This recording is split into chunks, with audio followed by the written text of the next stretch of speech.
रहीम अस्सलाम वालेकुम, hope you will be fine. आज का लेक्चर आई थिंक हमने डिस्कस किया होगा भी है, लेकिन रीसेंड कर रहा हूँ आपको दोबारा ऑडियो में रिवीजन के लिए। Childhood mental disorders. तो पहले जो चाइल्डहुड मेंटल डिसऑर्डर्स के जो टाइप्स थे वो अब डिफरेंट है डीएसएम फिफ्थ एडिशन के अंदर। उसके अंदर जो कुछ डायग्नोसिस थे वो हमारे पास आ गए हैं एक अम्ब्रेला के अंडर। कुछ डायग्नोसिस जो है वो चले गए, जिस तरह से एंग्जाइटी डिसऑर्डर्स के अंदर हमारे पास चला गया सेपरेशन एंग्जाइटी डिसऑर्डर। वो आप एंग्जाइटी डिसऑर्डर के टाइप्स के अंदर हैं। तो आज खैर हम डिस्कस करेंगे डीएसएम फिफ्थ एडिशन के अंदर के चेंजेस को, और डीएसएम फोर्थ एडिशन के अंदर जो स्पेसिफिक डिसऑर्डर्स है चाइल्डहुड के, वो हम डिस्कस करेंगे। तो DSM fifth splits childhood disorders into two chapters. इसके अंदर हमारे पास जो है दो चैप्टर्स है, न्यूरो डेवलपमेंटल डिसऑर्डर्स, और दूसरा जो है हमारे पास है disruptive impulse control and conduct disorder. एक जो हमारे पास है दो चैप्टर्स है इसके अंदर, और इसके अंदर जो नेम्स है वो हमारे पास कुछ नए नेम्स जो है वो सजेस्ट किए गए हैं। जिस तरह से पहले था DSM has new names for disorders. For example mental retardation will now be called intellectual developmental disorder, जो कि न्यूरो डेवलपमेंटल डिसऑर्डर का ही हिस्सा होगा। पहले इसको हम कहते थे मेंटल रिटार्डेशन, कि जिन लोगों का आईक्यू सिग्निफिकेंटली जिन बच्चों का कम होता था तो उनको mild moderate severe mental retardation के अंदर वो पुट करते थे।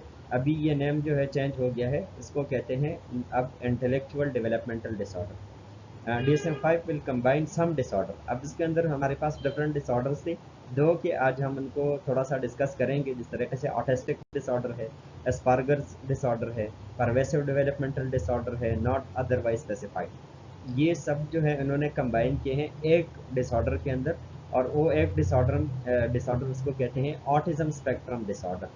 तो ये हमारे पास न्यू क्लासिफिकेशन है डीएसएम फिफ्थ एडिशन के अंदर चाइल्डहुड डिसऑर्डर। अच्छा जी, अब इसके अंदर होता क्या है। अब पैटर्न ऑफ एंगेजिंग बिहेवियर्स, अब इसके अंदर इस तरह होता है कि जी जो मुख्तलिफ़ किस्म के बिहेवियर बच्चों के अंदर जो पाए जाते हैं इन डिसऑर्डर्स में, उसके अंदर हमारे पास क्या होता है कि that violate social norms.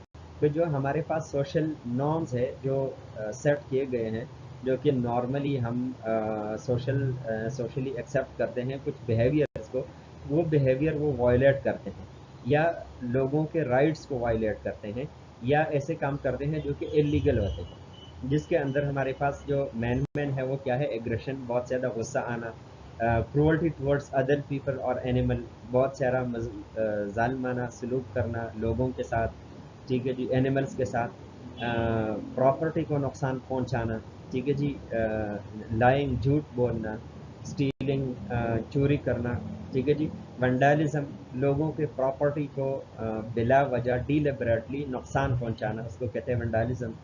Upon accompanied by विशसनेस, ऐसे लोग जो है बहुत ज़्यादा विशस होते हैं, जिस तरीके से बहुत ज़्यादा क्रूअल होते हैं, बहुत ज़्यादा जुल्म करते हैं, बहुत ज़्यादा वायलेशन करते हैं।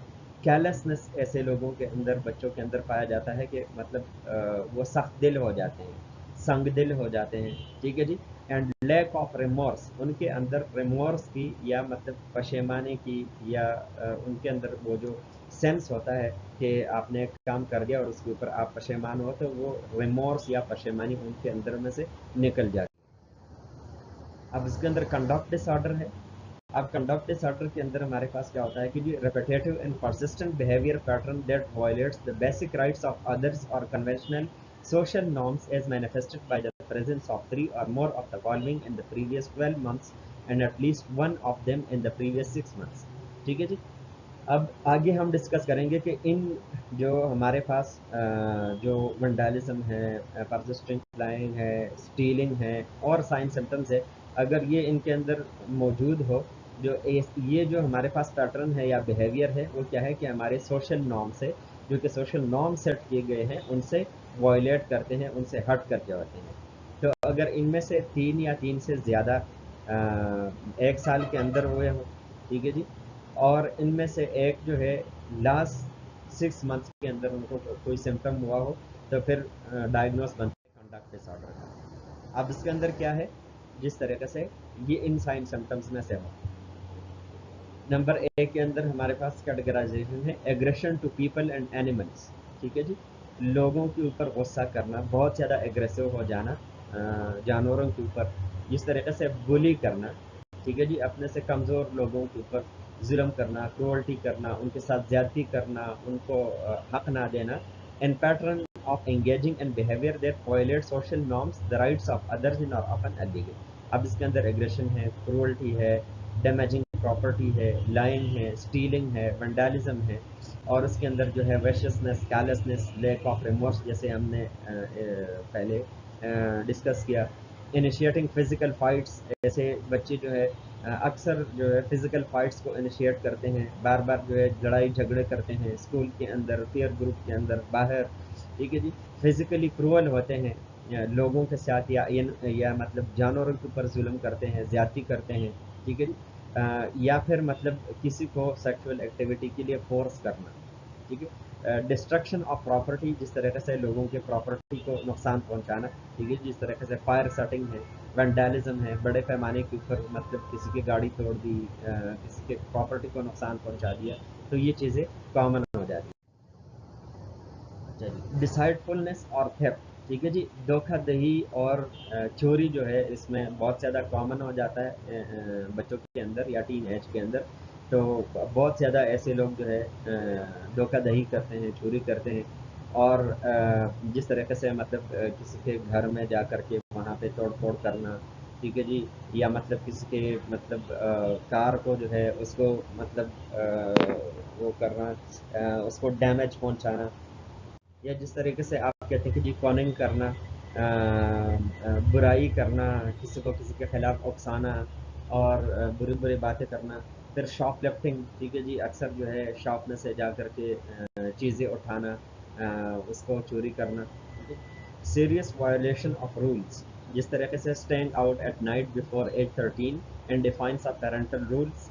ठीक है जी, आप माँ बाप की इजाज़त के बगैर जो है रातों को बाहर ठहरते हैं बिफोर एज 13, और उनके रूल्स को जो है जो सेट किए गए हैं उनको फॉलो नहीं करते। ट्रॉन्सी बिफोर एज 13, या फिर ट्रॉन्सी करते हैं, मतलब स्कूल के लिए निकल जाते हैं, स्कूल जाते नहीं हैं, चुप जाते हैं, फिर छुट्टी के टाइम के ऊपर वापस आ जाते हैं। तो ट्रॉन्सी का लफ्ज़ अक्सर इसके लिए यूज़ होता है। जनरली जो है किसी काम को अटेंड ना करना, काम के लिए आपने भेज दिया, किसी और जगह चले गए। ठीक है जी, वो काम नहीं किया, छुप गए, तो ये बिफोर एज 13 ये शुरू हो जाता है। सिग्निफिकेंट इम्पेयरमेंट इन सोशल, एकेडमिक और प्रोफेशनल फंक्शनिंग, और ऐसे लोग जो कि मतलब सोशली इम्पेयर होते हैं, उनका जो फंक्शनिंग होता है बहुत ज़्यादा इम्पेयर होते हैं, क्योंकि वो झूठ बोलते हैं, झगड़े करते हैं, लड़ाइयाँ करते हैं, धोखा देते हैं, काम के अंदर सिंसियर नहीं होते, काम चोरी करते हैं। ठीक है जी, तो फिर ये सोशल इम्पेयरमेंट उनके अंदर आ जाता है। अगर वो स्टडी करते हैं तो उनका एकेडमिक परफॉर्मेंस अच्छा नहीं होता, उनके स्कूल रिपोर्ट्स अच्छे नहीं होते, उनके रिजल्ट्स अच्छे नहीं होते, या फिर अगर कोई काम करते हैं तो प्रोफेशनल फंक्शनिंग उनकी बहुत ज़्यादा इम्पेयर्ड होती है, कि उनके वो काम के ऊपर जाते नहीं हैं, तवज्जो नहीं देते। तो ये सारी चीज़ें उनके अंदर मौजूद होती हैं। अच्छा जी, learning communication and motor disorders likely to be and DSM 5 के अंदर जो है हमारे पास जो लर्निंग कम्युनिकेशन और मोटर डिसऑर्डर्स है एक जगह के ऊपर, उसके अंदर हमारे पास टारगेट डिसऑर्डर है, जिसके अंदर हमारे पास वन और more vocal and multiple tics है, कि सडन मोटर जो है ट्विचेस आ जाते हैं, बहुत ज़्यादा मस्कुलर,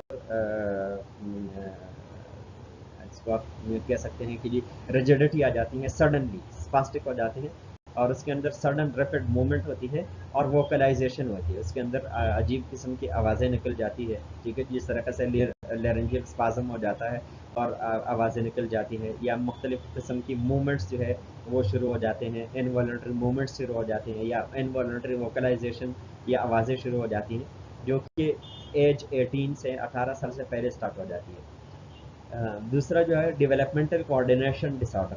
ठीक है, जिसको हम कहते हैं कि जी डेवलपमेंटल माइलस्टोन जैसे जैसे मतलब बच्चे के आगे जाते हैं, इंसान के आगे जाते हैं, तो वो कुछ कोऑर्डिनेशन सीख लेता है, मेंटल कोऑर्डिनेशन, मोटर कोऑर्डिनेशन, तो वो इनकी वीक हो जाती है, formally called motor skills disorder.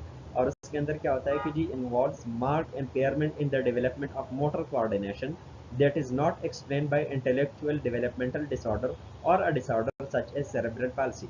अब इनके अंदर जो मोटर इम्पेयरमेंट है अब वो मोटर स्किल सही तरीके से लर्न नहीं करते due to so many different reasons. लेकिन उसके अंदर एक चीज़ ऑब्वियस है कि कोई हमारे पास ऑर्गेनिक कॉज नहीं होती, जिस तरीके से सीपी है, सेरेब्रल पाल्सी है, या फिर कोई दूसरा इंटेलेक्चुअल डिसऑर्डर है उनको, जिसकी वजह से वो है, ये मतलब ऑर्गेनिक कोई कॉज नहीं होती, फिर भी उनकी जो मोटर कोऑर्डिनेशन है वो सही तरीके से अकॉर्डिंग टू डेवलपमेंटल माइलस्टोन वो डेवलप नहीं होती, तो उसको हम कहते हैं डेवलपमेंट कोऑर्डिनेशन डिसऑर्डर। अब इसके अंदर जो चेंजेस है DSM-5 के, तो no longer has a category of disorders called disorder usually first diagnosed in infancy, childhood और एडोलेसेंस। अब उसमें पहले DSM 4th एडिशन के अंदर था, आगे हम डिस्कस करेंगे कि उसके अंदर स्पेसिफिक डिसऑर्डर्स थे जिसको कहते थे कि disorders usually first diagnosed in infancy, childhood और एडोलेसेंस, जिसमें एक एग्जांपल आप लोगों को याद होगा सेपरेशन एंजाइटी डिसऑर्डर का, जो कि इन डिसऑर्डर्स का हिस्सा था पहले DSM 4th एडिशन में। अब ये हमारे पास इन डिसऑर्डर्स का ऐसा नहीं है, ये एंजाइटी डिसऑर्डर्स के अंदर चला गया। तो ये कुछ चेंजेस है। Life span development guided organisation structure and classification of disorders in DSM-5। इसके अंदर बहुत सारी जो है लाइफ स्पैन डेवलपमेंट देखी और बहुत सारी चीज़ें उन्होंने रिसर्च की, तो ये चेंजेस DSM-5 एडिशन के अंदर कर ली। Therefore, the first category of disorders are those that the typically onset of that occurs during childhood. This new category of disorder is called neurodevelopmental disorder. अब उनको क्या कहते हैं, अब न्यूरो डेवलपमेंटल डिसऑर्डर जिनके नाम के जो कैटेगरी है ये चेंज की गई है और उसको कहते हैं न्यूरो डेवलपमेंटल डिसऑर्डर। अच्छा जी, many if not most of the disorders that were previously classified as disorders usually first diagnosed in infancy and childhood and adolescence are now classified as neurodevelopmental disorder। तो पहले जिन disorders को हम कहते थे कि ये disorders usually first diagnosed in infancy and childhood, अब इसको कहते हैं न्यूरो डेवलपमेंटल डिसऑर्डर, लेकिन उसके अंदर कुछ चेंजेस की गई हैं DSM-5 edition. Perhaps the most significant change is the formation of the single diagnosis category called autism spectrum disorder। उसके अंदर जो है, जो ऑटिज्म स्पेक्ट्रम डिसऑर्डर के अंदर जो हमारे पास डिफरेंट ऑटिज्म था, उसके अंदर एस्पर्गर डिसऑर्डर था, तो ये सारे डिसऑर्डर जो है उन्होंने एक कैटेगरी के अंदर पुट किए हैं और ये बहुत ज़्यादा इंपॉर्टेंट है और उसको कहा गया है ऑटिज्म स्पेक्ट्रम डिसऑर्डर या ASD। तो इसके अंदर हमारे पास जिस तरीके से सब जो इंटीग्रेट करते हैं सब स्यूम्स, इसके अंदर एस्पार्गस चाइल्डहुड डिसइंटीग्रेटिव डिसऑर्डर, ये आगे हम डिस्कस करेंगे। Pervasive developmental disorder not otherwise specified NOS, ये भी हम डिस्कस करेंगे। तो ये सारे हमारे पास ASD के अंदर है। Other important changes include the addition of social communication disorder, a consolidation of learning disorders and changes to criteria for intellectual disability। पहले जो हमारे पास मेंटल रिटार्डेशन था, तो उसके अंदर जो चेंजेस की गई है उसमें ये है कि जी उसको एक ब्रॉड कैटेगरी के अंदर जो अगर हमारे पास कोई सोशल लर्निंग नहीं है, हमारे पास सोशल इंटरेक्शन के अंदर जो डेवलपमेंटल माइलस्टोन है उसके अंदर डिले हो रही है, या फिर कोई मतलब बहुत ज़्यादा इंटेलेक्चुअली वो अच्छा नहीं कर पा रहा, IQ बहुत ज़्यादा कम है, तो वो सारे हमारे पास आ गया है कि जी सोशल कम्युनिकेशन डिसऑर्डर के अंदर। तो पहले जो है ये जो मेंटल रिटार्डेशन था ये इस कैटेगरी के अंदर आ गया। अब न्यूरो डेवलपमेंटल डिसऑर्डर, इसमें हमारे पास क्या है, ऑटिज्म स्पेक्ट्रम डिसऑर्डर, ठीक है, replaces the group of disorder called. अब इसके अंदर हमारे पास ऑटिज्म स्पेक्ट्रम डिसऑर्डर में क्या है, परवेसिव डेवलपमेंटल डिसऑर्डर इंक्लूडिंग जिसके अंदर ऑटिस्टिक डिसऑर्डर है, चाइल्डहुड डिसइंटीग्रेटेड डिसऑर्डर है, एस्पर्गर्स डिसऑर्डर है और pervasive developmental disorder not otherwise specified, ये हमारे पास है ASD के अंदर, ऑटिज्म स्पेक्ट्रम डिसऑर्डर के अंदर। The new ASD diagnostic criteria describe two primary set of symptoms। इसके अंदर दो सेट ऑफ सिम्टम्स है।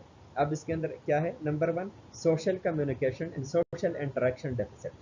जैसे जैसे बच्चा डेवलप होता है तो वो सोशल कम्युनिकेशन सही तरीके से अपने माइलस्टोन्स के मुताबिक लर्न करता है, लेकिन इनके अंदर क्या होता है कि ये सोशल कम्युनिकेशन और सोशल इंटरेक्शन के अंदर डेफिसिट होता है, कमी होती है, उस एज के अंदर वो उस स्टेज तक नहीं पहुँचते। एंड नंबर 2 के अंदर है restrictive and repetitive behaviour pattern. अब इसके अंदर क्या है कि इनके जो बिहेवियर के अंदर बहुत ज़्यादा रिस्ट्रिक्ट हो जाते हैं और बहुत ज़्यादा रिपीटेटिव बिहेवियर्स आगे हम डिस्कस करेंगे इनके बिहेवियर के अंदर आ जाते हैं।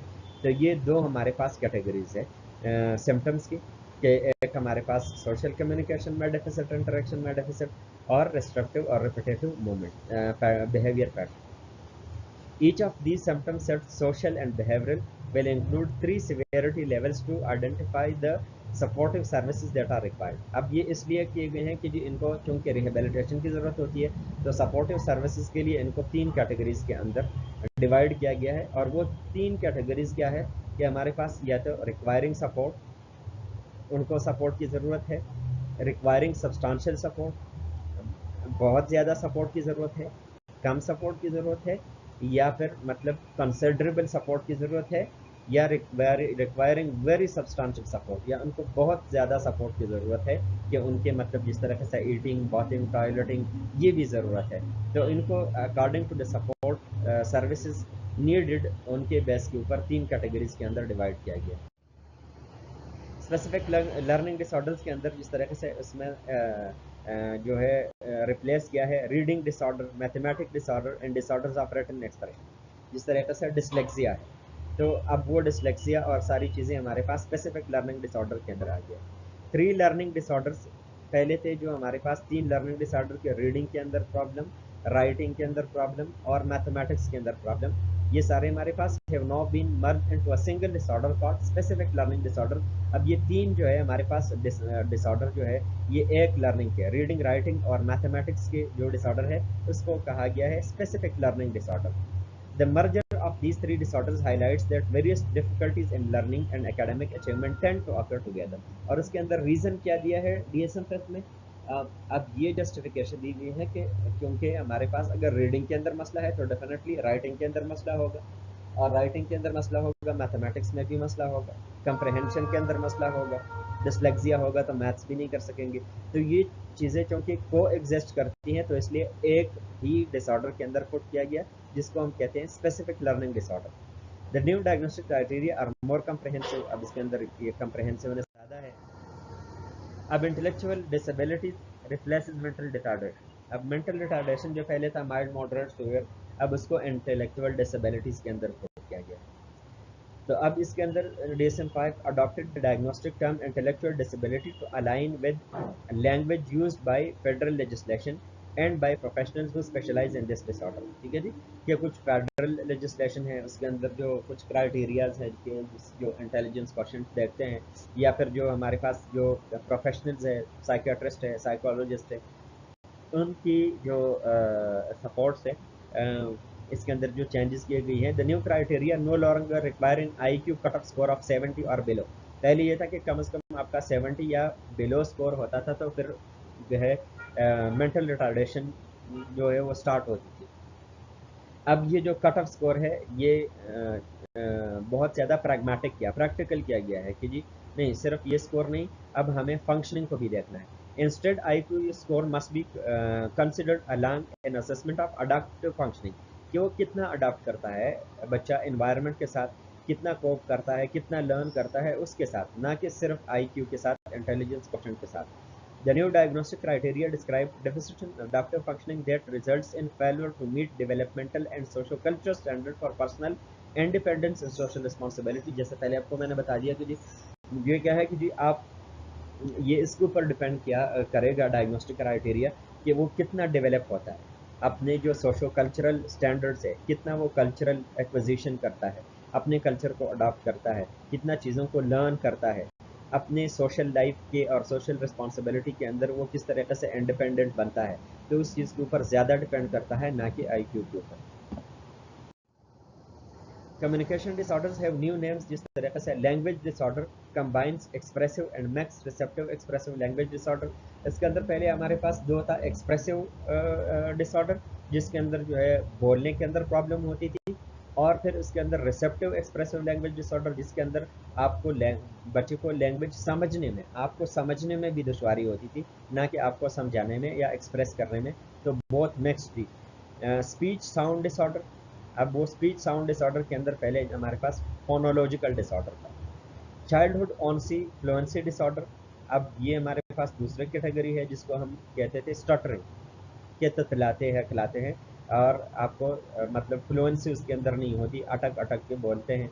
And a new disorder has been added called social communication disorder, और उसके अंदर एक नया डिसऑर्डर भी इंक्लूड किया गया जिसको कहते हैं सोशल कम्युनिकेशन डिसऑर्डर। और उस सोशल कम्युनिकेशन डिसऑर्डर के अंदर किसी सोशल सेटअप के अंदर कम्युनिकेशन में डिफ़िकल्टी होती है, स्पेसिफिक सिचुएशन के अंदर आपको कम्युनिकेट करने के अंदर डिफ़िकल्टी होती है, अदरवाइज़ कोई मतलब आपको लैंग्वेज डिसऑर्डर नहीं होता, तो ये भी include. Motor disorders are largely unchanged. Stereotypic movement disorder has been more clearly differentiated from the repetitive behavior of autism and obsessive compulsive disorder. ठीक है जी। अब इसके अंदर जो कुछ हमारे पास स्टेरियोटाइपिक मूवमेंट्स है उनको जो है डिफरेंशिएट किया गया है कि जिस तरीके से ऑटिज्म के अंदर रिपीटेटिव और रिस्ट्रिक्टिव बिहेवियर होते हैं उनसे, और या ऑब्सेसिव कंपल्सिव डिसऑर्डर के अंदर के बार बार जो है किसी मतलब हैंड वॉश करना, बार बार स्क्रब करना, बार बार किसी चीज़ को देखना, तो ये ऑब्सेसिव कंपल्सिव उसको उससे बिल्कुल जो है उसको डिफरेंशिएट किया गया है। अच्छा जी, जो हमारे पास दूसरा है उसको हम कहते हैं oppositional defiant disorder. Oppositional defiant disorder in conduct disorder. अब ये जो हमारे पास पहले था कि जी इसके अंदर जो अपोजिशनल डिफाइंड जो चाइल्डहुड डिसऑर्डर था जिसके अंदर जो है बहुत ज़्यादा मतलब वो अपोज करते थे, इनहराफ करते थे और मानते नहीं होते थे, बहुत ज़्यादा मतलब एंग्री हो जाते थे बच्चे फ्रिक्वेंटली, और बार बार जो है उनके अंदर एंगर होता था, इरिटेबिलिटी होती थी, वो हर चीज़ के ऊपर आर्ग्यू करते थे। ठीक है जी, तो उसको कहते थे अपोजिशनल डिफाइंड डिसऑर्डर। तो ये न्यू ग्रुप ऑफ डिसऑर्डर के अंदर डाला गया है जिसको कहते हैं आज disruptive impulse control and conduct disorders. तो ये चला गया है अपोजिशनल डिफाइंड डिसऑर्डर उसके अंदर। Separation anxiety disorder and selective mutism have been reclassified and moved on to anxiety disorders. अब ये जो दो डिसऑर्डर्स थे चाइल्डहुड के, ये separation anxiety disorder, selective mutism, ये भी 5th एडिशन के अंदर क्या है कि ये एंजाइटी डिसऑर्डर्स के अंदर चले गए हैं। जिस तरह एंजाइटी डिसऑर्डर्स के अंदर हमने इनको डिस्कस किया है, सेपरेशन एंजाइटी डिसऑर्डर को और सेलेक्टिव म्यूटिज्म को। तो ये हमारे पास जो है दो डिसऑर्डर्स है जो कि चले गए एंजाइटी डिसऑर्डर को from these disorder, childhood disorder. However, the new anxiety disorder group does not resemble the DSM-4, क्योंकि इसके अंदर जो हमारे पास जाहिर सी बात है DSM-4 के अंदर ये चीज़ें नहीं थी, एंग्जाइटी डिसऑर्डर में अब ये भी इंक्लूड हो गई है। It no longer contain obsessive compulsive disorder और PTSD, ये हमने पहले डिस्कस किया था कि अब से OCD और PTSD जो है उसमें से चली गई है, ये दूसरे डिसऑर्डर के अंदर चली गई। अच्छा जी, ईटिंग डिसऑर्डर के अंदर जो है अब हमारे पास पहले जो है पेशा था जिसके अंदर एक आपको जो नॉन ईटिंग सब्जेक्ट थे उसको ईट करने के लिए बहुत ज़्यादा क्रेज़ होता था उसको ईट करने के लिए, और फिर रोमिनेशन डिसऑर्डर था जिसके अंदर जो है रिगर्जिटेट करके जो है फूड को च्यू किया जाता था, और ये डिसऑर्डर दोनों जो है ईटिंग डिसऑर्डर के अंदर है जो कि अब have been reclassified and moved into feeding and eating disorder. अब ये अलग से फीडिंग और ईटिंग डिसऑर्डर्स का अलग से चैप्टर है जिसके अंदर ये दोनों डिसऑर्डर खुद किए गए। अच्छा जी, एलिमिनेशन डिसऑर्डर के अंदर जो है जो हमारे पास मेन कैटेगरीज थी उसके अंदर एन्यूरेसिस कि जी इनवॉलंटरी यूरिनेशन और इनकोप्रेसिस जो है इनवॉलंटरी डेफिकेशन चिल्ड्रन के अंदर जो मतलब इनवॉलंटरी डेफिकेशन और इनवॉलंटरी यूरिनेशन, वो जो डिसऑर्डर है अब रिक्लासिफाई किए गई है और move into a new group of disorder called elimination disorder. अब ये अलग से हमारे पास एलिमिनेशन डिसऑर्डर के अंदर पुट किए गए हैं। Reactive attachment disorder has been reclassified, moved into a new group of disorders called trauma and stress related disorder.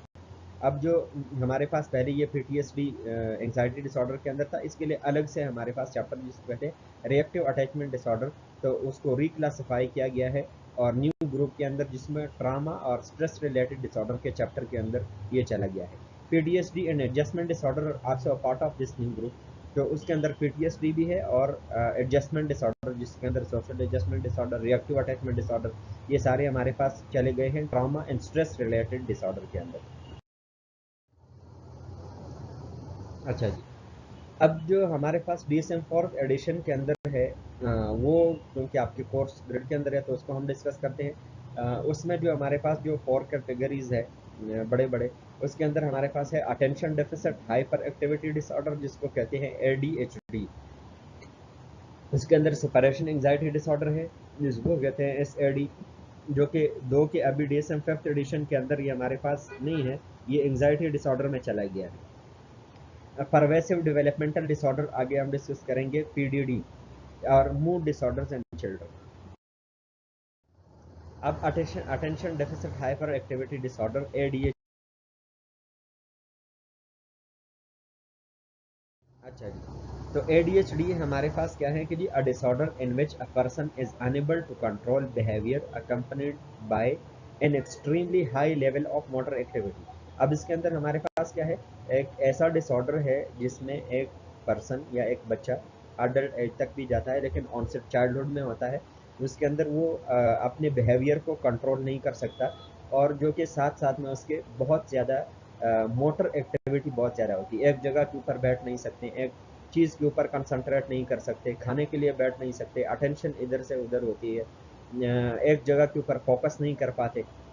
तो ये हमारे पास ADHD है कि उसके अंदर कंटिन्यूस जो है अटेंशन का डेफिसिट होता है, और बहुत ज़्यादा एक्टिविटी लेवल, मोटर एक्टिविटी बहुत ज़्यादा होती है। ADHD is one of the most common childhood disorders and can continue throughout adolescent adulthood। और बचपन के अंदर शुरू होते ही, जैसे पहले बता दिया कि जी ये एडोलेसेंस और अडल्टहुड तक जाती है, और ये प्रेजेंट करती है बहुत ज़्यादा मतलब बेचैनी होती है मोटर एक्टिविटी में, और एक जगह से दूसरी जगह, एक जगह के ऊपर स्टिल ना बैठना, ठीक है जी, रिपीटेटिव बिहेवियर करना, कंसंट्रेशन का ना बन पाना, किसी चीज़ को एक अटेंटिवनेस के साथ ना सुनना, ना देखना। It is characterized primarily by the coexistence of attention problems and hyperactivity। अब इसके अंदर दो चीज़ें हैं, अटेंशन के प्रॉब्लम होते हैं, हाइपर एक्टिविटी के प्रॉब्लम्स होते हैं, and symptoms starting before 7 years of age. और जो इसके अंदर एक क्राइटेरिया कि जी सिम्टम्स अक्सर जो स्टार्ट होते हैं 7 साल से पहले के एज से स्टार्ट होते हैं। It is a developmental disorder in which certain traits such as impulse control lag in development। अब इसके अंदर हमारे पास क्या होता है कि जी इम्पल्स कंट्रोल जो है, ये हमारे पास क्या होता है, बहुत ज़्यादा लैग करता है, बहुत ज़्यादा डिले हो जाता है, और आप अपने इम्पल्स के ऊपर, अपने इंस्टिंक्ट्स के ऊपर जो है आप कंट्रोल नहीं पाते, और वो बहुत ज़्यादा डिले हो जाता है, और आपके अंदर जो मतलब अर्ली चाइल्डहुड की जो एगोइस्टिक चीज़ें होती हैं वो ज़्यादा हाजिर करती है। अच्छा जी, और जो है अगर हम MRI यूज़ करें तो प्री फ्रंटल कॉर्टेक्स के अंदर चेंजेस आते हैं, जिस डेवलपमेंटल लेग है from 3 to 5 years। However, the definition of ADHD is based on behavior and it does not imply neurological disease। तो बेसिकली हमारे पास एक इन्वेस्टिगेशनली जो है MRI करके, तो प्री फ्रंटल कॉर्टेक्स के अंदर आपको चेंजेस नज़र आ जाएगी बहरहाल, लेकिन उसके अंदर हमारे पास जो मेन डायग्नोसिस है वो बिहेवियर के ऊपर डिपेंड करता है कि उसके अंदर इनअटेंशन कितनी है, उसके अंदर हाइपर एक्टिविटी कितनी है, तो इन चीज़ों के ऊपर बेस करता है, क्योंकि मतलब ये एक न्यूरोलॉजिकल डिजीज़ के ऊपर इम्प्लाई ही नहीं है, ये साइकेट्रिक डिसऑर्डर है, तो ज़्यादातर क्लिनिकली बिहेवियर के बेस के ऊपर जो है इसकी डायग्नोसिस बनती है। अच्छा जी, अब ADHD क्लासिफिकेशन, अब इसके अंदर क्या है कि जी इसके अंदर सब कैटेगरीज है, ठीक है जी, 3 सब कैटेगरीज है। अब इसके अंदर प्रीडोमिनेंटली हाइपर एक्टिव और इम्पल्सिव। अब इसके अंदर आगे हम सिम्टम्स को डिस्कस करेंगे। मोस्ट सिम्टम्स 6 और more are in the hyperactivity या इम्पल्सिविटी कैटेगरी। अब इसके अंदर आगे हम हाइपर एक्टिविटी के जो सिम्टम्स है वो डिस्कस करेंगे कि जी हाइपर एक्टिव किस तरीके से होते हैं। तो उनके अंदर हमारे पास 6 या 6 से ज़्यादा जो है हाइपर एक्टिव या इम्पल्सिविटी के कैटेगरी के अंदर, fewer than 6 symptoms of inattention are present, although inattention may still be present to some degree। बहरहाल अब इसके अंदर हमारे पास कम से कम 6 सिम्टम्स जो है इनअटेंशन के प्रेजेंट होने चाहिए, ठीक है। तो ये दो हमारे पास 6 या 6 से ज़्यादा हाइपर एक्टिविटी की, और 6 सिम्टम्स हमारे पास या उससे कम सिम्टम्स जो है इनअटेंशन के अगर प्रेजेंट हो, तो ये प्रीडोमिनेंटली हाइपर एक्टिव या इम्पल्सिव है। प्रीडोमिनेंटली इनअटेंटिव के अंदर क्या है, द मेजॉरिटी ऑफ सिम्टम्स जिसके अंदर 6 और मोर सिम्टम्स है are present in the inattention category and fewer than 6 symptoms are present in hyperactivity impulsivity. अब इसके अंदर क्या है कि जी मेजॉरिटी ऑफ सिम्टम्स जो है इसके अंदर क्या होते हैं कि जी इन अटेंशन के होंगे। अब पहले के अंदर जो है हाइपर एक्टिविटी के सिम्टम्स ज़्यादा है प्रीडोमिनेंटली हाइपर एक्टिव में, और प्रीडोमिनेंटली इनअटेंटिव के अंदर हमारे पास जो 6 या 6 से ज़्यादा सिम्टम्स इनअटेंशन के होंगे, ठीक है जी। Although hyperactivity and impulsivity may still be present to some extent। ठीक है जी। तो दोनों के अंदर जो है, अब हम कहते हैं प्रीडोमिनेंट हाइपर एक्टिव और इम्पल्सिव है, उसके अंदर भी थोड़ा सा इनअटेंशन होगा।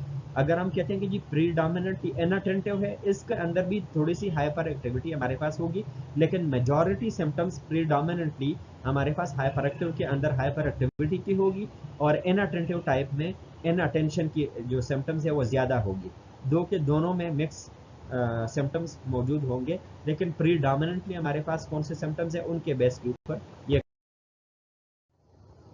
Children with this subtypes are less likely to act out or have difficulties getting along with other children। ठीक है जी। अब इसके अंदर क्या है कि जी एक्ट आउट करना, क्योंकि उनकी अटेंशन नहीं होती तो वो कमांड को फॉलो नहीं कर सकेंगे। आप उनको कुछ बात कहेंगे तो वो उसके ऊपर एक्ट नहीं करेंगे। ठीक है जी। या फिर बच्चों के साथ जो है उनके साथ चलना, उनके साथ बैठना, उनके साथ दोस्ती करना। दे may sit quietly but they are not paying attention to what they are doing। ठीक है जी। वो बिल्कुल आराम से बैठे हुए होंगे, लेकिन क्या करते हैं कि वो अटेंशन नहीं देते अपने काम के ऊपर। जो भी वो करते हैं वो अटेंशन उनका नहीं होता, उस तरफ ध्यान नहीं जाता। Therefore the child may be overlooked and the parents and teacher may not notice symptoms of ADHD। इसलिए वो कहते हैं कि जी उसका इंटरेस्ट नहीं है, और इंटरेस्ट के साथ चीज़ें जोड़ के जो है वो मिस डायग्नोज हो जाता है और सिम्टम हमारे पास इग्नोर हो सकती है। अच्छा जी, combined hyperactive impulsive and inattentive, ये थर्ड टाइप है। अब इसके अंदर हम कंबाइंड है कि हाइपर एक्टिविटी की भी, इम्पल्सिवनेस की भी जो है हमारे पास सिम्टम्स है, और इनअटेंशन की भी है। तो 6 or more symptoms of inattention and 6 or more symptoms are of hyperactivity impulsivity activity। अब इसमें कोई नई चीज़, मुश्किल चीज़ नहीं है। अब इसमें आसान बात क्या है कि इसमें पहले हाइपर एक्टिव के अंदर 6 या 6 से ज़्यादा सिम्टम हाइपर एक्टिविटी के थे, फिर इनअटेंशन के अंदर 6 या 6 से ज़्यादा जो सिम्टम्स है वो अगर है तो फिर हमारे पास प्रीडोमिनेंटली इनअटेंटिव था। अब कंबाइंड के अंदर क्या होगा कि 6 या 6 से ज़्यादा जो सिम्टम्स है वो इनअटेंशन की भी होंगे, वो हाइपर एक्टिविटी की भी 6 या 6 से ज़्यादा होंगे, तो उसको हम कहते हैं combined hyperactive impulsive and inattentive. Most children with ADHD है कंबाइंड टाइप, और जो ज़्यादातर जो इसका प्रेवेलेंट टाइप है वो कंबाइंड टाइप ऑफ ADHD है। जो attention deficit hyper activity disorder का जो प्रेवेलेंट टाइप है वो है मिक्स्ड या कंबाइंड ADHD। अब कॉजेज जो है इसके डिफरेंट है। ठीक है जी। स्पेसिफिक कॉजेज जो है अभी तक नोन नहीं है, लेकिन कुछ जो रिसर्चर्स है वो कहते हैं कि जी believe that a majority of ADHD cases arise from a combination of various genes. ठीक है जी, के जेनेटिक प्रॉब्लम है, many of which affect dopamine transporters. और उसके अंदर कहा जाता है कि जी इसमें से जो ज़्यादातर जीन्स है वो डोपामिन ट्रांसपोर्टर्स को वो हमारे पास डिसरप्ट करती हैं, और जब डोपामिन पाथवे के अंदर हमारे पास प्रॉब्लम आ जाता है तो शिज़ोफ्रेनिया के अंदर डिटेल में हमने इसको डिस्कस किया है कि उसमें जो है आपको मतलब इमोशन के अंदर क्या प्रॉब्लम होंगे, उसके अंदर मूवमेंट के अंदर क्या प्रॉब्लम होंगे, अटेंशन के अंदर क्या प्रॉब्लम होंगे, कॉग्निशन के अंदर क्या प्रॉब्लम होंगे, फिर साथ साथ में जो है आपके मोटर एक्टिविटी में क्या प्रॉब्लम होते। तो इस तरीके से डोपामिन ट्रांसपोर्टर के अंदर प्रॉब्लम है। तो रिसर्चर्स कहते हैं कि जी ये कॉज हो सकता है, मे बी नॉट स्पेसिफिक लेकिन प्रीडिस्पोजिंग। डाइट के अंदर research based study tells that children ingestion of many commonly used artificial food colors like the preservative sodium benzoate which can lead to HDHD। कुछ रिसर्च के अंदर कहते हैं कि जी जो आर्टिफिशियल फूड कलर्स है, जो कि डिफरेंट बच्चे मुख्तलिफ किस्म के जो चीज़ें यूज़ करते हैं, स्वीट्स यूज़ करते हैं, उसके अंदर जो फूड कलर है या प्रिजर्वेटिव है उसके अंदर जो ज़्यादातर इंपॉर्टेंट सोडियम बेंजोएट है, तो वो मतलब कैन लीड, मतलब एक प्री डिस्पोज कर सकती है आपको ADHD की तरफ। फिर इन्वायरमेंटल फैक्टर तो एक हमारे पास है कि जी implicated include alcohol and tobacco smoke exposure during pregnancy, environmental exposure to lead in very early life. ठीक है जी।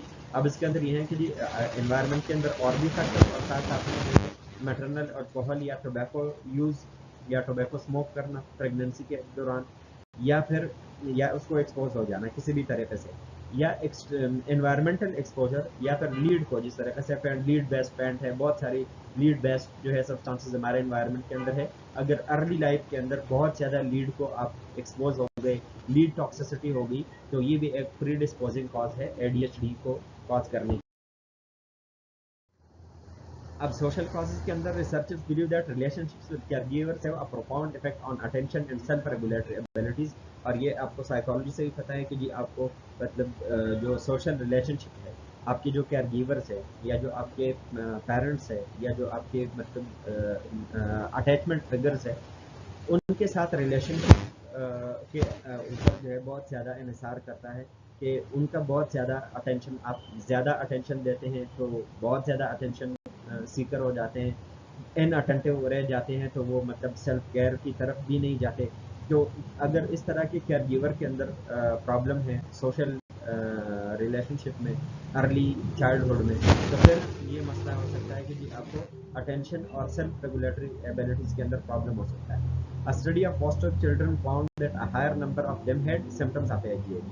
अब जो है जो फॉस्टर चिल्ड्रन थे जो कि किसी भी वजह से जो है उनको फॉस्टर किया गया था और उनको चूँकि वही ममता वही सारी चीज़ें नहीं मिली, तो उनके अंदर जो कोहॉर्ट स्टडी की गई तो उसके अंदर पाया गया कि बहुत ज़्यादा बच्चे क्योंकि उनको इतनी ज़्यादा अटैचमेंट नहीं मिलती जिस तरीके से अपने पेरेंट्स से मिलती है, तो इस तरीके से जो रिज़ात के अंदर जो बच्चे थे उनके अंदर ADHD एक कोहॉर्ट स्टडी के अंदर पाया गया कि उनके अंदर सिम्टम्स ADHD के ज़्यादा थे एज़ कम्पेयर टू जो कि जिनको जेन्युइन जो है सोशल इंटरेक्शन मिलता है, पेरेंट्स का प्यार मिलता है, ट्रस्ट मिलता है, सोशल अटेंशन मिलता है। Emotional abuse can also lead to ADHD। अब इमोशनल एब्यूज़ आप करते हैं, बार-बार किसी को इमोशनली ब्लैकमेल करते हैं, बार-बार स्टिग्मेटाइज़ करते हैं, किसी पर्सनल या बॉडी रिलेटेड चीज़ों के ऊपर बहुत ज़्यादा क्रिटिसाइज़ करते हैं, तो ये भी इमोशनल एब्यूज़ में आता है। तो इसके अंदर भी चांसेस ADHD के बढ़ जाते हैं और फिर हमारे पास जो पहले हम डिस्कस कर रहे थे ना कि ये इनअटेंटिव टाइप के अंदर क्या साइंस है, 6 या 6 से ज़्यादा, या फिर मतलब हमारे पास जो हाइपर एक्टिविटी की क्या साइंस है, तो ये हमारे पास ये साइंस है। अब प्रीडोमिनेंटली इनअटेंटिव टाइप के अंदर ये हमारे पास साइंस है। अब इसके अंदर क्या है, बी इजीली डिस्ट्रैक्टेड। अब ऐसे बच्चे जो है आसानी से आप इसको डिस्ट्रैक्ट कर सकते हैं, एक काम करते करते हैं उससे बड़े आराम से आप उनका तवज्जो हटा सकते हैं क्योंकि उनकी अटेंशन इतनी नहीं होती। तो मतलब जो भी कुछ कर रहे होते हैं तो आसानी से आप एक तरफ से दूसरी तरफ उनके आइडिया को मोड़ सकते हैं। अच्छा, ऐसे बच्चे जो है डिटेल्स को मिस कर जाते हैं, चीज़ों को भूल जाते हैं, forget things and frequently switch from one activity to another, क्योंकि उनके अंदर कंसंट्रेशन, अब किसी भी एक्टिविटी के ऊपर परसिस्ट करना उसके लिए कंसंट्रेशन की या अटेंशन की ज़रूरत होती है। तो जब अटेंशन नहीं होगी तो ऐसे बच्चे एक काम से दूसरे काम से फ्रिक्वेंटली स्विच होते हैं। एक टाइम में लिख रहे होंगे, दूसरे टाइम के ऊपर जो है वो खाने के ऊपर बैठे होंगे, फिर वहाँ पे भी सही तरीके से खाना नहीं खाएंगे, वहाँ से उठ जाएंगे किसी और एक्टिविटी की तरफ जाएंगे, तो इस तरीके से उनका फोकस और अटेंशन नहीं रहता। अच्छा जी, have difficulty maintaining focus on one task, एक टास्क के ऊपर कभी भी फोकस नहीं कर सकते क्योंकि उनकी कंसंट्रेशन पुअर होती है और एक किसी भी टास्क के ऊपर फोकस करने के लिए कंसंट्रेशन की ज़रूरत होती है। Become board with a task after only a few minutes, ऐसे लोग जो है जाहिर सी बात है क्योंकि अटेंशन नहीं होती तो आप किसी चीज़ के अंदर इंटरेस्ट ही नहीं ले सकते, ठीक है जी, क्योंकि जब आप किसी चीज़ को अटेंशन सही तरीके से देंगे तो तब आपका इंटरेस्ट डेवलप होगा। तो वो चूँकि अटेंशन उनका सही नहीं होता तो वो बहुत जल्दी बोर हो जाते हैं और चंद ही मिनट में वो अपने काम से बिल्कुल उकता जाते हैं। Have difficulty to learn something, किसी भी चीज़ को लर्न करने के लिए उनको डिफिकल्टी होती है। अगेन लर्निंग के लिए जो है आपको अटेंशन और कंसंट्रेशन की ज़रूरत होती है। अपन लूजिंग थिंग्स, अक्सर जो है उनसे चीज़ें भूल जाती है, जिस तरह से पेंसिल है, टॉयज़ है, असाइनमेंट्स है, तो वो उनको भूल जाते हैं, उनको पता ही नहीं होता कब क्या करना है, कौन सी चीज़ कहाँ पड़ी है। And not seem to listen when spoken to, अक्सर इस तरह दिखता है कि जब आप उनसे बात करते हैं वो जो उनके मतलब उनकी अटेंशन किसी भी तरफ नहीं होती, बार बार जो है उनकी अटेंशन ख़राब हो जाती है, एक जगह से दूसरी जगह जो है उनकी अटेंशन हट जाती है, दूसरी तरफ चली जाती है। तो आपको इस तरह लगता है कि आप उनसे बात करते हैं तो आपको नहीं लगता कि आप उनसे बात कर रहे हैं, या इस तरह नहीं लगता कि जी आप उनसे बात कर रहे हैं, ठीक है जी। तो इस तरह लग रहा है कि जी मतलब वो आपको सुनते नहीं हैं क्योंकि उनकी अटेंशन नहीं होती। डे ड्रीम और बिकम easily कंफ्यूज, इनके अंदर डे ड्रीमिंग ज़्यादा होती है क्योंकि बहुत ज़्यादा इनअटेंटिव होते हैं, तो मतलब किसी चीज़ के ऊपर वो फोकस ही नहीं करते, तो डे ड्रीमिंग ही करते हैं और फिर बहुत जल्दी कंफ्यूज हो जाते हैं क्योंकि उनको जो आइडियाज़ है, जो कॉग्निशन है, उनके फ्रैगमेंट्स को जो आइडियाज़ है उनके फ्रैगमेंट्स को एक साथ कंबाइन करना उनके लिए मुश्किल होता है। जब मुश्किल होता है और मेमोरी अच्छी नहीं होती है तो वो आराम से जो है वो कंफ्यूज हो जाते हैं और चीज़ों को समझते नहीं।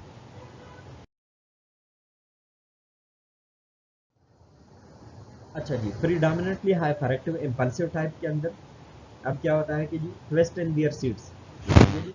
अब अपने जो बैठे हुए होते हैं जिस जगह के ऊपर वो ट्विस्ट करते हैं, हैंड्स को ट्विस्ट करते हैं, बॉडी को ट्विस्ट करते हैं, ठीक है जी। तो इस तरीके से जो है वो एक जगह के ऊपर स्टिल नहीं होते, ठीक है जी। अब क्या टॉक नॉन स्टॉप, अब वो नॉन स्टॉप जो है वो बातें करते रहते हैं। टचिंग और प्लेइंग विद एनीथिंग, कोई भी चीज़ सामने होती है तो उसको बार बार टच करते हैं, उसके साथ बार बार प्ले करते हैं, नहीं होते तो फिर उंगलियों के साथ वो खेलते हैं, नाखून के साथ खेलते हैं, बालों के साथ खेलते हैं, कोई भी चीज़ हाथ में होती है उसके से उसको बार बार टच करते हैं। बुक है उसके साथ खेलेंगे, उसको उसके ऊपर कंसंट्रेट नहीं करेंगे।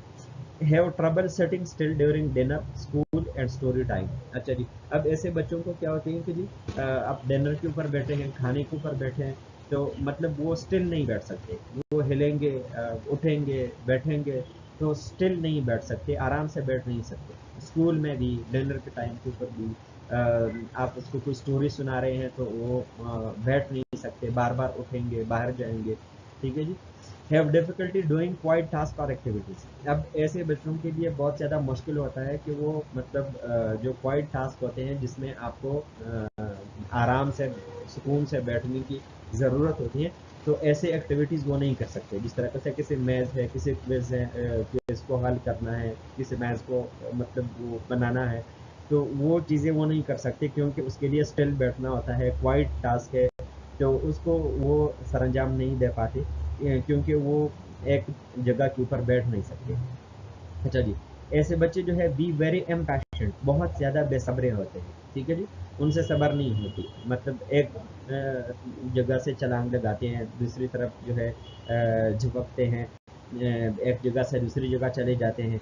Have difficulty waiting for things they want और waiting for their turns in games, ठीक है जी। अब उनको बड़ी मुश्किल होती है, तकलीफ होती है उनको, जो चीज़ें उनको चाहिए होती है, बस वो कहते हैं कि बस जल्दी मैं वहाँ पहुँच जाऊँ, वो चीज़ मुझे मिल जाए।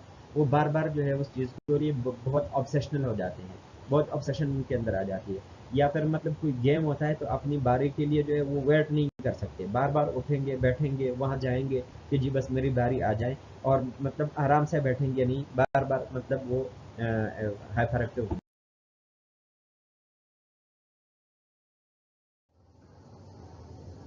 अच्छा जी। अच्छा जी, अब जिस तरीके से पहले हमने डिस्कस किया कि जी एडीएचडी को कैसे डायग्नोस करें, तो डीएसएम 4 का क्राइटेरिया क्या है कि जी एडीएचडी कंबाइंड टाइप पहले भी हमने डिस्कस किया तो ज़रूरत नहीं है। More than 6 mixed symptoms of inattention hyperactivity in persons should be present from the last 6 months.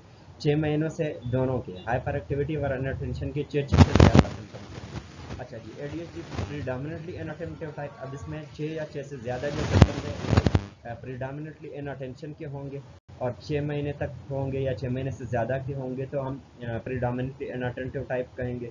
अच्छा जी, एडीएचडी प्रीडोमिनेंटली हाइपर एक्टिव, अगर इसके अंदर हाइपर एक्टिविटी के 6 सिम्टम्स जो पहले हमने डिस्कस कर लिए, अगर 6 से ज़्यादा हो तो फिर हम उसको कैटेगराइज करेंगे as hyperactive type of AD.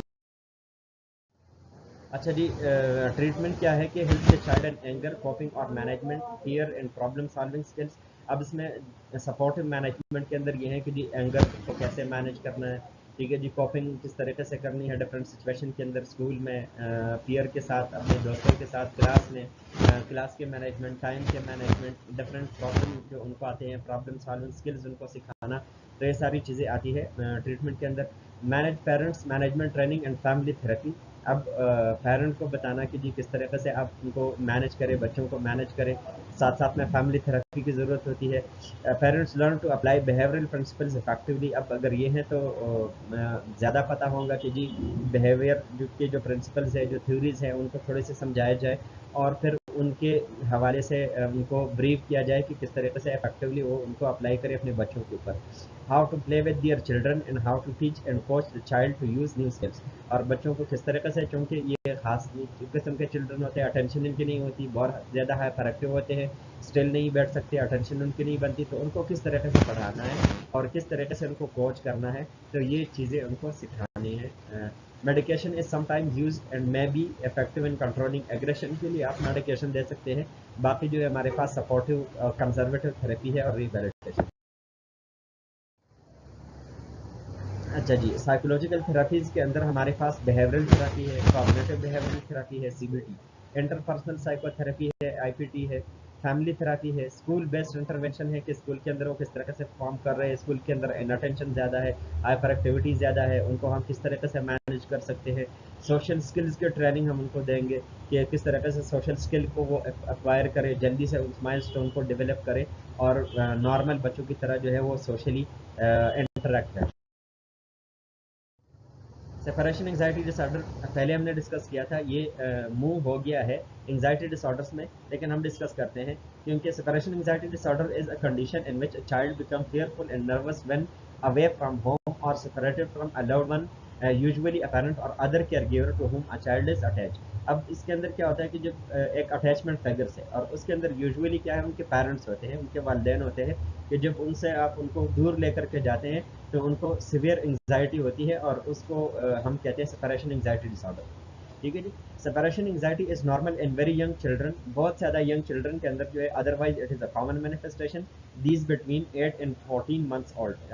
अक्सर कहा जाता है कि जी 9 मंथ्स का जो पीरियड है ये बहुत ज़्यादा पीक होता है सेपरेशन एंजाइटी के लिए, तो अगर उसके अंदर होती है तो it is otherwise a normal manifestation. Kids often go through a phase when they are insecure and afraid of unfamiliar people and places.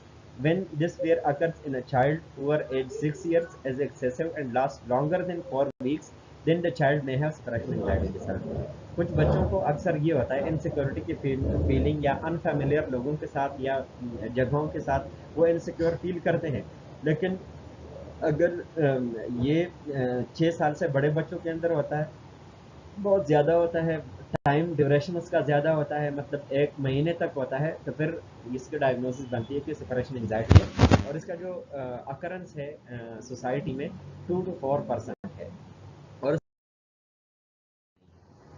अब इसके कॉजेज क्या है सेपरेशन एंजाइटी के? Often develop after a significant stressful और traumatic event in the child life such as stay in the hospital, death of a loved one और a change in the environment. जिस तरीके से nursery के अंदर है बच्चा, किसी आईसीयू के अंदर एडमिट है, फाकिया मरसम, और significant stressful traumatic event life के अंदर आ गए हैं, तो इसकी वजह से जो है ये सेपरेशन एंजाइटी कॉज हो सकती है। अच्छा जी, फैमिली के अंदर एंजाइटी की हिस्ट्री है। Children whose mothers were stressed during pregnancy with them tend to be more at risk for developing this SAD। ठीक है जी।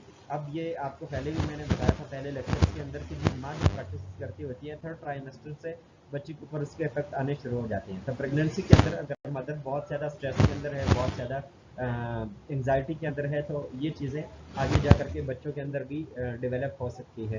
तो सैड के लिए pre disposing factor separation anxiety disorder, उसके अंदर जो है 3+ सिम्टम्स या 3 सिम्टम्स। अब इसके अंदर symptoms excessive fear when separation from parents, जब पेरेंट्स से जब वो सेपरेट हो जाते हैं तो बहुत ज़्यादा घबराते हैं, बहुत ज़्यादा फियरफुल हो जाते हैं। एक्सेसिव वरी अबाउट लूजिंग, अच्छा जी अपनी अटैचमेंट फिगर को लूज करने के लिए वो बहुत ज़्यादा घबराते हैं, डरते हैं। Refuse to go to school because of fear of separation, और स्कूल जाने से वो कतराते हैं, स्कूल नहीं जाते क्योंकि वो मतलब अपने जो अटैचमेंट फिगर से उनसे दूर होते हैं और उनके सेपरेशन बर्दाश्त नहीं कर सकते।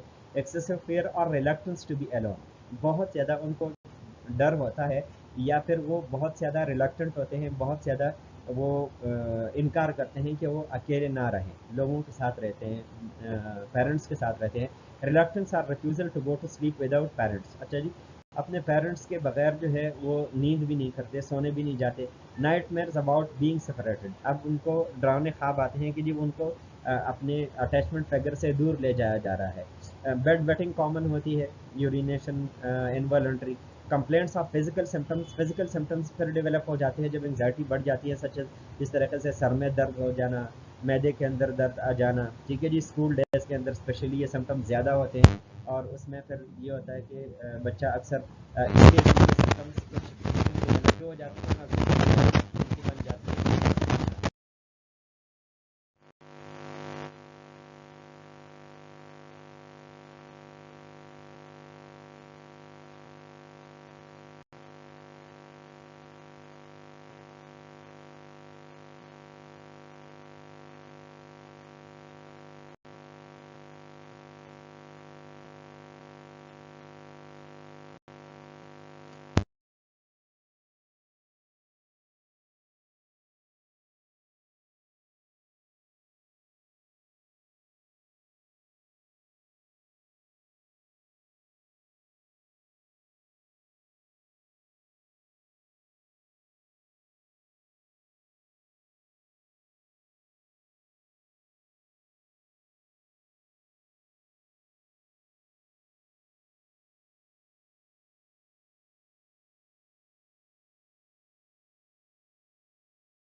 Children are taught to implement their coping skills while gradually facing each of these situations. Children's successes are praised highly to be therapists and by parents. अब उनकी जो सक्सेसफुली अगर वो कोप करते हैं, ये बिहेवियरल थेरेपी का एक टाइप है, ठीक है जी, जिसके अंदर रिवॉर्ड एंड पनिशमेंट जो है, जिसके अंदर हम कंडीशनिंग इसको कहते हैं, उसके अंदर कंडीशन किया जाता है। जब वो सक्सेस पाते हैं तो आप उनको प्रेज करते हैं, थेरेपिस्ट उनको प्रेज करता है, उनकी तारीफ करता है कि आपने तो बड़ा काम कर दिया, आप चले गए और ये तो बहुत बेहतरीन है, आप तो बहुत ज़बरदस्त काम किया। या पेरेंट्स उनको रिकग्नाइज करते हैं, उनको अप्रिशिएट करते हैं, उनको प्रेज करते हैं। For younger children who have more difficulty in identifying their thoughts, a form of play therapy may be used. Play therapy uses toys, puppets, games and art material for expression of feeling. ठीक है जी। अब जो बच्चे pin point नहीं कर सकते, कम उम्र के अंदर है, तो उनके लिए प्ले थेरेपी है, जिसके अंदर वो टॉयज़, पपेट्स वगैरह के साथ वो गेम खेलते हैं और वो अपने उन एक्सप्रेशन का इजहार करते हैं, किस तरीके से वो फ्रस्ट्रेट होते हैं, कैसे वो कोप करते हैं, कैसे वो चीज़ों को मतलब एक साथ जो है वो ऑर्गेनाइज करते हैं, उनकी ऑर्गेनाइजेशन क्या है लाइफ की, ये सारी चीज़ें पता चल जाती है। Behavioural strategy such as modelling, role playing, relaxing training and reinforced practice are used. ठीक है जी। अब इसके अंदर बिहेवियरल स्ट्रेटजीज के अंदर जिस तरह से बाकी बच्चे हैं, ठीक है जी, जो कि उनकी तरह है, उनकी एज के हैं और वो इस तरह करते हैं, तो आप उनको मॉडल करते हैं या उनको रोल प्ले के ज़रिए आप उनको रिलैक्स करते हैं या रिलैक्सेशन ट्रेनिंग है। तो ये सारी चीज़ें यूज़ होती हैं कि पाया जा सके। अच्छा, नेक्स्ट जो है परवेसिव डेवलपमेंटल डिसऑर्डर।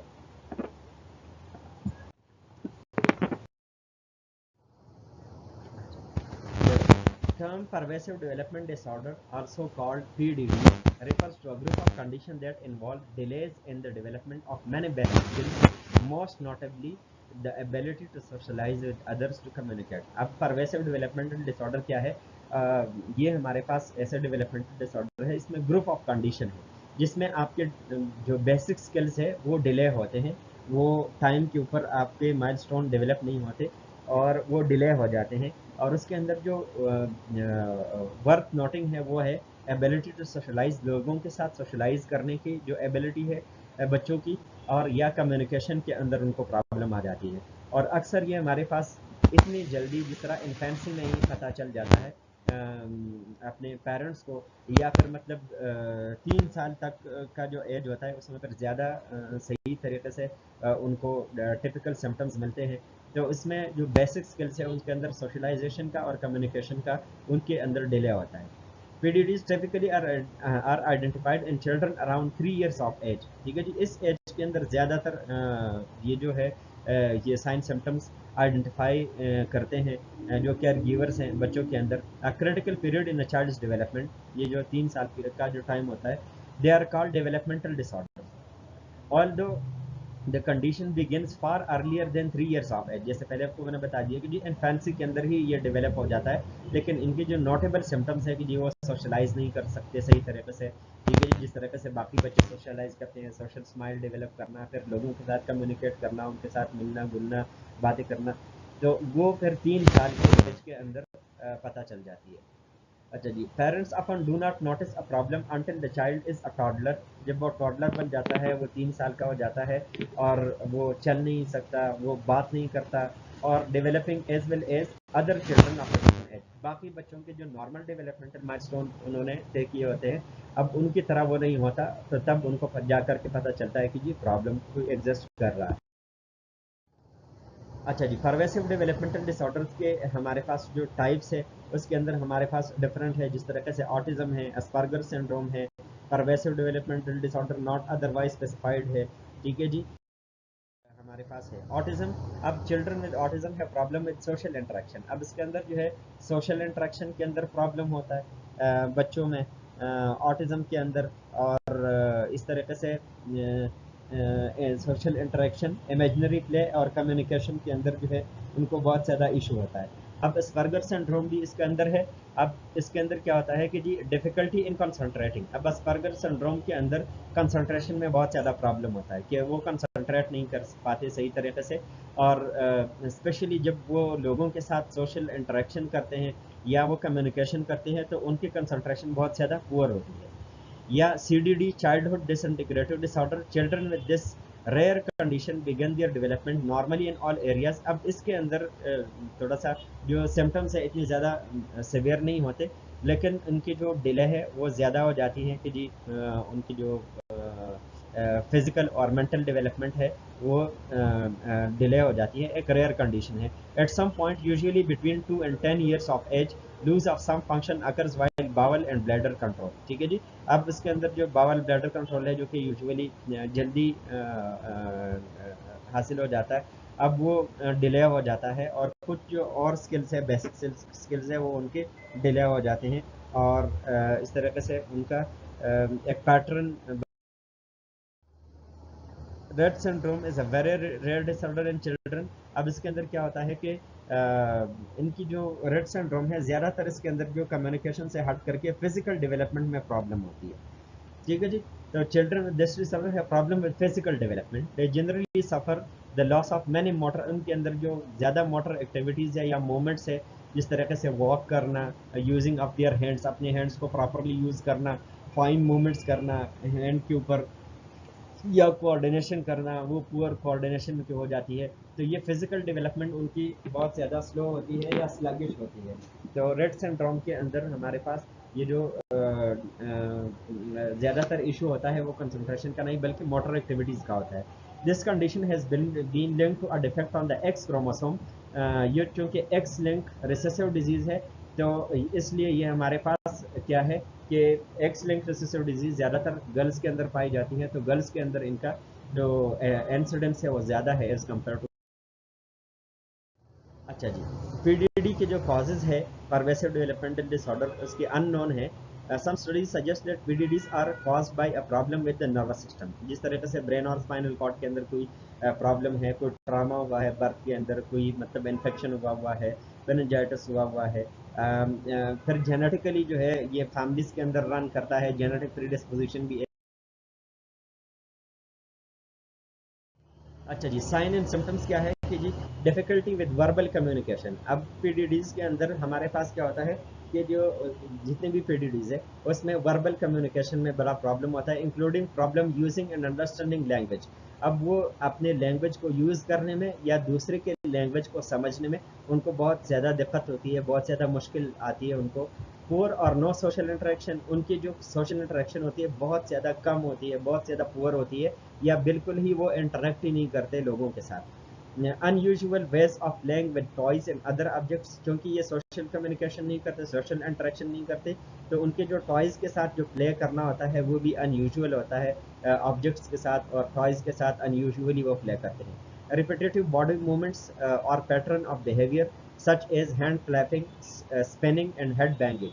अब ऐसे बच्चों के जो है कुछ रिपीटेटिव मूवमेंट्स होते हैं, जो मोटर एक्टिविटीज़ है उनके, जिस तरीके से हैंड फ्लैपिंग, अपने हैंड को फ्लैप करते हैं बार बार, जिस तरीके से परिंदा उड़ता है उस तरीके से अपने हैंड्स को बार बार फ्लैप करते हैं, हाथों को बार बार मोड़ते हैं, स्पिन करते हैं और हेड बैंग करते हैं, जिस तरीके से झटके खाना हेड का, हेड एक जगह से दूसरी जगह चला जाता है, ठीक है जी, बैंग करना हेड का, सही है, जिस तरह से नींद आती है और हेड आगे पीछे चले जाता है, सही है। तो हेड बैंगिंग ये जो है उनकी रिपीटेटिव मूवमेंट्स होती है कि बार बार उनका जो हेड बैंग करता है, स्पिन करते हैं हैंड्स को फ्लैप करते हैं, और ये different. The child may be very sensitive to some noises and seem not to hear others.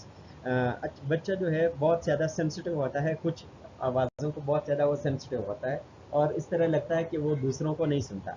ऐसे बच्चों के अंदर टेम्पर टेंट्रम्स बहुत ज़्यादा कॉमन होते हैं, वो बहुत ज़्यादा जल्दी गुस्से में आ जाते हैं, चीज़ों को तोड़ फोड़ देते हैं और चीखना चिल्लाना शुरू कर देते हैं, ठीक है जी, अपने आप को ज़मीन के ऊपर गिराते हैं, चीज़ों को तोड़ते हैं, ठीक है जी। तो टेम्पर टेंट्रम्स इनके अंदर कॉमन है। इमोशनल आउटबर्स्ट बहुत ज़्यादा कॉमन होता है। डिफ़िकल्टी इन स्लीपिंग, सोने में बहुत ज़्यादा प्रॉब्लम होता है। जो उनका बिहेवियर होता है जनरली बहुत ज़्यादा एग्रेसिव होता है और उनके अंदर जो एंग्जाइटी है और खौफ है, फियरफुलनेस है, वो ज़्यादा कॉमन होता है। अच्छा जी, अब ये कैसे डायग्नोज होते हैं? ये अपने डेवलपमेंट के लेवल के ऊपर डिपेंड करता है, तो उसके बेसिस के ऊपर diagnosis on the basis of child's level of development, observation of the child speech and behaviour, उनकी स्पीच को देख के, उनको बिहेवियर को देख के कोई टेम्पर टेंट्रम तो नहीं हो रहे हैं, स्पीच के अंदर कोई डिफिकल्टी तो नहीं हो रही है, लैंग्वेज सही तरीके से यूज़ कर सकता है नहीं यूज़ कर सकता, सही तरीके से लैंग्वेज को अंडरस्टैंड कर सकता है नहीं कर सकता, according to age appropriate, mean के जो भी उसका एज हो, एज के मुताबिक आप उनको जज करेंगे, इंक्लूडिंग हिज और her play and ability to socialise with others, और ये भी एज डिपेंडेंट सोशलाइजेशन और प्ले है, ये क्या उनका नॉर्मल है या फिर डिले है या स्लगिश है। The doctor or therapist often seeks input from the child's parents, teachers and other adults who are familiar with the child symptoms. और फिर आपकी इंक्वायरी जो है उसकी लिस्ट बहुत लंबी होती है, उनके अंदर पेरेंट्स होते हैं, टीचर्स होते हैं, जो और अडल्ट्स होते हैं उनके साथ इंटरेक्ट करते हैं बच्चों के साथ, तो सारे उनके आप शामिल करते हैं कि आपको सही तरीके से बताएं कि किन किन एरियाज़ के अंदर प्रॉब्लम है, और फिर जज आप करते हैं कि मतलब ये एज अप्रोप्रिएट डिलेज या नहीं है। अच्छा जी, अब किस तरह से आप इसको ट्रीट करते हैं? यूजुअली मेडिकेशन तो फॉर टाइम बीइंग होते हैं, और बाकी जो है स्पेशल एजुकेशन होती है। Education is structure to meet the child's unique educational need. इस तरह से स्पेशल एजुकेशन की जो इंस्टीट्यूट्स होते हैं उनके अंदर जो है पहले से ही ट्रेंड लोग होते हैं, जो कि जो बच्चे के जो यूनिक नीड एजुकेशनल नीड होते हैं, जो उनके डिलेज होते हैं, मोटर या कंसंट्रेशन के प्रॉब्लम होते हैं, या फिर मतलब कॉग्निटिव इम्पेयरमेंट होते हैं, तो उसके हवाले से उनको उनकी ज़रूरत के मुताबिक उनकी एजुकेशन उस तरीके से डिज़ाइन किया जाता है। बिहेवियर मॉडिफिकेशन, अब इसके अंदर जो है अब ये है कि बच्चे के बिहेवियर को मॉडिफाई करना, पॉजिटिव री एनफोर्समेंट देना। अब इसके अंदर क्या है कि जी strategies for supporting positive behaviour by the child, ठीक है जी। अब उसके पॉजिटिव बिहेवियर को सपोर्ट करना और उनको इनकरेज करना, उनको इंडल्ज करना उसके अंदर, और फिर आगे उसको इनकरेज करना और उनको सस्टेन करना। स्पीच फिजिकल और professional therapy, speech therapy, physical therapy, अगर कोई मतलब मोटर प्रॉब्लम है, स्पीच के अंदर लैंग्वेज एक्सप्रेसिव इशू है, रिसेप्टिव इशू है लैंग्वेज का, तो बोथ के अंदर जो स्पीच थेरेपी या फिजिकल थेरेपी या occupational therapy, these therapies are design to increase the child's functional abilities. वो जो भी मतलब उसको ज़्यादा प्रॉब्लम है स्पीच के अंदर है तो स्पीच थेरेपी, जिस तरह से एक्सप्रेसिव स्पीच में है, रिसेप्टिव स्पीच में है। फिजिकल थेरेपी, अगर कोई फिजिकल एस्पेक्ट साइकोमोटर एबिलिटी उनकी वो नहीं है तो उनको फिजिकल एक्टिविटीज़ के अंदर इंडल्ज करना, उनको थेरेपी प्रोवाइड करना, या फिर प्रोफेशनल थेरेपी प्रोवाइड करना। Medications may be used, however, treating specific symptoms such as anxiety, nervousness, hyperactivity and behavior may result in injury। ठीक है जी, मेडिकेशन यूज़ हो आपको करना फिर इसलिए है कि जी बहुत ज़्यादा नर्वसनेस हो, हाइपर एक्टिविटी हो तो इंजरी कॉज हो सकती है, तो उसको relaxation for the time being उसके लिए